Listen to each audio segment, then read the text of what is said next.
એક રાત્રે મેં તને નચિકેતાને યમરાજની વાર્તા સંભળાવી હતી, જેમાં નચિકેતાના પપ્પા નચિકેતાને યમરાજને દાનમાં આપી દે છે.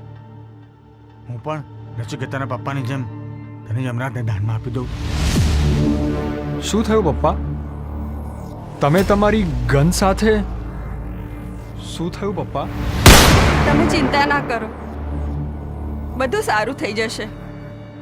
આપણી પાસે ઘરેણાં છે, બેંકમાં પૈસા છે, એફડી છે, આ બંગલો છે અને ફેક્ટરી છે. માનવ છે ને? હું તો તને હજુ પણ કહું છું બેટા, વ્યાજના કુંડાળામાં પગ ના મૂકે તો સારું. આટલાથી સંતોષ નહોતો ને તમને? માનવને ક્યારે સંતોષ થતો જ નથી. આટલી હિંમત આપું છું તોય હિંમત હારીને બેઠા છો. આટલું સમજાવું છું તોય તમે સમજતા નથી. માનવ, મારા માથે કાળ ભમે છે દેવી. સમય પસાર થઈ ચૂક્યો છે માનવભાઈ. હવે હિસાબ ચૂકતે કરવો પડશે, અને તમે હવે હિસાબ ચૂકતે નહીં કરો ને તો અમને વસૂલ કરતા હારી રીતે આવડે છે. હો,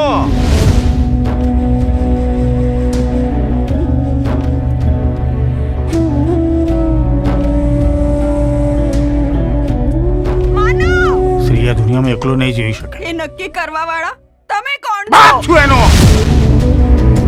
દેવી, મને ખબર નથી પડતી કે મારાથી એવું કયું ખોટું પગલું ભરાઈ ગયું કે આજે હું આ કુંડાળામાં આવી પડ્યો. હવે મારાથી આ કુંડાળામાંથી બહાર નીકળી શકાય એમ નથી, અને એમાં જીવી શકાય એમ પણ નથી. તું સમજવાનો પ્રયત્ન કર. પહેલા હું શ્રેય મારી, ના. પછી તને, પછી હું મારીશ ને. આપણે ત્રણેય મરીશું આવતા જન્મે ફરી ભેગા. આવતા જન્મ નહીં, આ જ જન્મ. આવતા જન્મે ભેગા ના, થવા ના, માટે આ જન્મે મરવું જરૂરી છે.